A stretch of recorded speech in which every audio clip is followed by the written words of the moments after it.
নমস্কার বন্ধুরা, শুনে রাখো ইউটিউব চ্যানেলে আবার স্বাগতম জানাই। দেখুন বন্ধুরা, ইউনিয়ন ব্যাংক থেকে একটা নোটিশ বেরিয়ে এসেছে।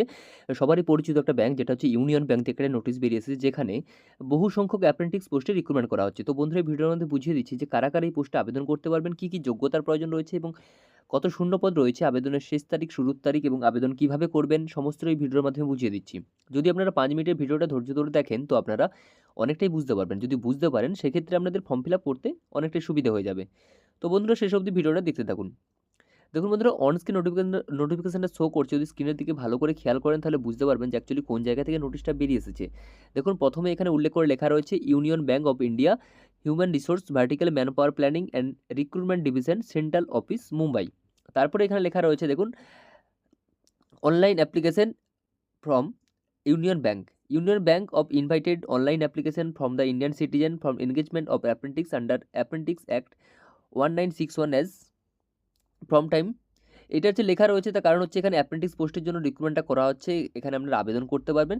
এভাবে আপনারা কোন জায়গা থেকে নোটিশটা পাবেন বা কোথা থেকে নোটিশটা ডাউনলোড করে নিতে পারবেন, সেটাও আমি বলে দিচ্ছি। আমার ডেসক্রিপশন বক্সে এই ওয়েবসাইটের লিঙ্ক, ডিরেক্ট অনলাইন আবেদনের লিঙ্ক এবং এই নোটিশটার পিডিএফ লিঙ্ক দেওয়া রয়েছে। ওখান থেকে আপনারা নোটিশটা ডাউনলোড করে চেক করে নিতে পারবেন। তাছাড়াও এই ওয়েবসাইটের লিঙ্কটাও দিয়ে দিয়ে দিচ্ছি। এখান থেকে আপনারা ডিরেক্ট নোটিশটা ডাউনলোড করে নিতে পারবেন। দেখুন, এখানে কোন ওয়েবসাইট থেকে গেলে আপনারা আবেদনটা করতে পারবেন, www.unionbankofindia.co.in এই ওয়েবসাইটে গেলে আপনারা আবেদন করতে পারবেন।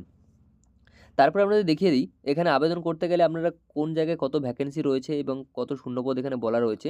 এখানে বিভিন্ন জায়গায় বিভিন্ন রকমভাবে এখানে শূন্যপদ রয়েছে। অন্ধ্রপ্রদেশে টোটাল শূন্যপদ রয়েছে 549টা, অরুণাচল প্রদেশে রয়েছে 1টা, আসামে রয়েছে 12টা, বিহারে রয়েছে 20টা, চণ্ডীগড়ে রয়েছে 11টা, ছত্তিশগড়ে রয়েছে 13টা, গোয়াতে রয়েছে 19টা, গুজরাটে 125, হরিয়ানাতে 33 এবং জম্মু কাশ্মীর রয়েছে 4টে, ঝাড়খণ্ডে রয়েছে 17টা, কর্ণাটকে আছে 305টা, তারপর কেরালাতে আছে 118টা, তারপর মধ্যপ্রদেশে রয়েছে 81টা, মহারাষ্ট্রে রয়েছে 296টা, দিল্লিতে 69টা, উড়িষ্যাতে 53টা, পাঞ্জাবে 48টা, রাজস্থানে রয়েছে 41টা, তামিলনাড়ুতে আছে 122, তেলেঙ্গানাতে রয়েছে 304টা, উত্তরাখণ্ডে রয়েছে 9টা, উত্তরপ্রদেশে রয়েছে 361টা এবং ওয়েস্ট বেঙ্গলে রয়েছে 78টা। এখানে টোটাল মিলিয়ে এখানে শূন্যপদ যেটা পাবেন, সেটা হচ্ছে 2691টা আপনারা টোটাল শূন্যপদ পাবেন। যদি আপনারা এই ইউনিয়ন ব্যাংকের এই পোস্টে যদি আপনারা আবেদন করেন, সেক্ষেত্রে আমরা 2691টা শূন্যপদ পাবেন। সেই ক্ষেত্রে আমরা এসসি, এসটি, ওবিসি এবং পিডব্লিউ অ্যান্ড ক্যান্ডিডেটরা আপনারা শূন্যপদ পেয়ে যাবেন। তাদের জন্য আসন সংরক্ষিত রয়েছে। পিডব্লিউ ক্যান্ডিডেটদের জন্য 120টা টোটাল আসন সংরক্ষিত রয়েছে, এসসিদের জন্য 409টা, এসটিদের জন্য 680টা এবং জেনারেল ক্যান্ডিডেটদের জন্য 1164টা আসন সংরক্ষিত রয়েছে। সেটা আপনারা নোটিশটা ভালো করে চেক আউট করলে বুঝতে পারবেন যে কোন জায়গায় কত ভ্যাকেন্সি এখানে রয়েছে। তারপরে দেখুন, নোটিশটা বলা রয়েছে এখানে বয়স কি বলা রয়েছে, এখানে কত বয়স থেকে কত বয়সের মধ্যে আপনারা আবেদন জানাতে পারবেন। এখানে আবেদন জানাতে গেলে আপনাদের বয়স হতে হবে মিনিমাম 20 বছর থেকে 28 বছরের মধ্যে। আপনার যদি বয়স হয়ে থাকে 1 ফেব্রুয়ারি 2025 তারিখ অনুযায়ী বয়স হতে হবে 20 থেকে 28 বছরের মধ্যে। আপনার বয়স হলেই আবেদন জানাতে পারবেন। সেই ক্ষেত্রে আপনারা এসসি, এসটি এবং ওবিসি বা পিডব্লিউএড ক্যান্ডিডেটরা আপনারা 5 বছর, 3 বছর এবং 10 বছরের ছাড় পেয়ে যাবেন। এসসি ক্যান্ডিডেটরা আপনারা ছাড় পাবেন হচ্ছে 3 বছরের,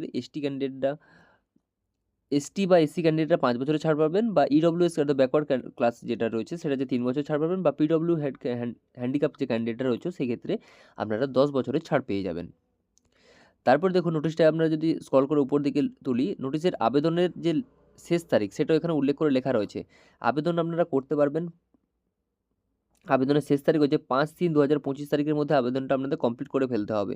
অর্থাৎ আবেদনটা অলরেডি স্টার্ট হয়ে গেছে। 19শে ফেব্রুয়ারি থেকে আবেদনটা স্টার্ট হয়েছে এবং 5ই ফেব্রুয়ারি অবধি আবেদনটা শেষ হবে, আবেদনটা শেষ হবে 5ই মার্চ 2025 তারিখের মধ্যে আপনাদের আবেদনটা কমপ্লিট করে ফেলতে হবে। আবেদনের শুরুর তারিখ হয়েছে ফ্রম 19 ফেব্রুয়ারি 2025 থেকে আ 5ই মার্চ 2025 তারিখের মধ্যে আপনাদের আবেদনটা কমপ্লিট করে ফেলতে হবে। আপনাদের আগেই বললাম যে ওয়েবসাইটটা কোন জায়গা থেকে আপনারা আবেদন করবেন। তাছাড়া আমার ডেসক্রিপশন বক্সে দেওয়া রয়েছে আবেদন লিঙ্ক, ওখান থেকে গিয়েও আপনারা আবেদন করে নিতে পারবেন। তারপর দেখুন, এখানে স্টাইপেন্ডটা কী বলা রয়েছে। এই ক্ষেত্রে আপনাদের স্টাইপেন্ড যেটা বলা রয়েছে, আপনারা 15,000 টাকা পার মান্থ আপনারা স্টাইপেন্ড পাবেন, সেটা এখানে উল্লেখ করে লেখা রয়েছে। যদি আপনারা সিলেকশন হন, সেই ক্ষেত্রে আপনারা 15,000 টাকা পার মান্থ আপনারা স্টাইপেন্ড পেয়ে যাবেন। সেটা আপনারা ভালো করে এখানে নোটিশও দেখতে পাচ্ছেন। তাছাড়া আপনারা নোটিশটা যদি ডাউনলোড করেন, তাহলেও আপনারা নিজে থেকে বুঝতে পারবেন। এখানে দেখুন, একটা এক্সাম নেওয়া হবে। সেই এক্সামটা কত নাম্বার এক্সাম নেওয়া হচ্ছে, সেটা হচ্ছে টোটাল নাম্বার রয়েছে এক্সামে, সেটা হচ্ছে টা হচ্ছে জেনারেল নলেজ, জেনারেল ইংলিশের থাকবে 25 এবং রিজনিংয়ের উপরে থাকবে 25 নাম্বার এবং কম্পিউটার নলেজের উপরে থাকবে 25 নাম্বার। টোটাল মিলিয়ে 100টা কোশ্চেনের জন্য 100 নাম্বারের পরীক্ষা হবে, যেটা হচ্ছে সময় হচ্ছে 60 মিনিট।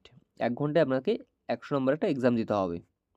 লোকাল ল্যাঙ্গুয়েজ আপনারা যেই স্টেটে যে আপনারা ফিল আপ করবেন সেই অনুযায়ী আপনাদের সেভাবে আপনারা ফিল আপ করতে হবে। যেই জায়গাতে আমরা ফিল আপ করছি, ধরুন ওয়েস্ট বেঙ্গল আপনাদের লোকাল ল্যাঙ্গুয়েজ জানতে হবে, যদি আপনি আসামে করেন তার লোকাল ল্যাঙ্গুয়েজ জানতে হবে। এগুলো হচ্ছে উল্লেখ করে লেখা রয়েছে লোকাল ল্যাঙ্গুয়েজ যেগুলো রয়েছে। আর আপনাদের মাধ্যমিক বা এইচএসের উপরে স্ট্যান্ডার্ডের উপরে কোশ্চেনগুলো নেওয়া হবে, সেটাই নোটিশটা এখানে লেখা রয়েছে। আপনারা একটু ভালো করে নোটিশটা একটু চেক আউট করে নেবেন। তারপরে দেখুন আবেদনের ফিস কত বলা রয়েছে। আবেদনের ফিস যেটা বলা রয়েছে সেটা হচ্ছে এসসি, জেনারেল এবং ওবিসি ক্যান্ডিডেটদের জন্য 800 টাকা প্লাস জিএসটি ফিস পেমেন্ট করতে হবে। অল ফিমেল ক্যান্ডিডেটদের জন্য 600 টাকা প্লাস জিএসটি এবং এসসি এসটি ক্যান্ডিডেটদের জন্য 600 টাকা এবং পিডব্লিউডি ক্যান্ডিডেটদের জন্য 400 টাকা প্লাস জিএসটি ফিস পেমেন্ট করতে হবে। আপনারা যদি কোনো কোয়ারি থাকে সেক্ষেত্রে আপনারা এই মেল আইডিগুলো দেওয়া রয়েছে, এখান থেকে গিয়ে আপনারা ইমেল করতে পারেন। যদি কোনো কোয়ারি থাকে বা কিছু যদি প্রবলেম হয়ে থাকে আপনারা কোয়ারি করে জানতে পারবেন যদি কিছু প্রবলেম হয়ে থাকে। আর বাকি এক্সামের ডেট বা বাকি আদার্স যে ডেটগুলো রয়েছে সেগুলো আপনাদের মেলের মাধ্যমে জানিয়ে দেওয়া হবে, সেটা এখানে উল্লেখ করে লেখা রয়েছে। আপনি যদি খেয়াল করেন তাহলে বুঝতে পারবেন নোটিশটা। দেখুন এই ছিল আজকের ইনফরমেশন। যদি আপনাদের প্রয়োজন হয় বা কোয়ালিফিকেশনের সাথে ম্যাচ করে যদি আপনাদের প্রয়োজন হয় অবশ্যই আপনারা ফর্মটা ফিল আপ করতে পারেন। তো বন্ধুরা শেষে একটা কথাই বলতে চাই, আমার ইনফরমেশন ভিডিও দেখে যদি আপনাদের একটু কাজে আসে বা একটু উপকারে আসে, পরবর্তী ভিডিও পাওয়ার জন্য আমার চ্যানেলকে সাবস্ক্রাইব করুন, লাইক করুন এবং শেয়ার করুন। সাথে থাকুন, পাশে থাকুন। নমস্কার।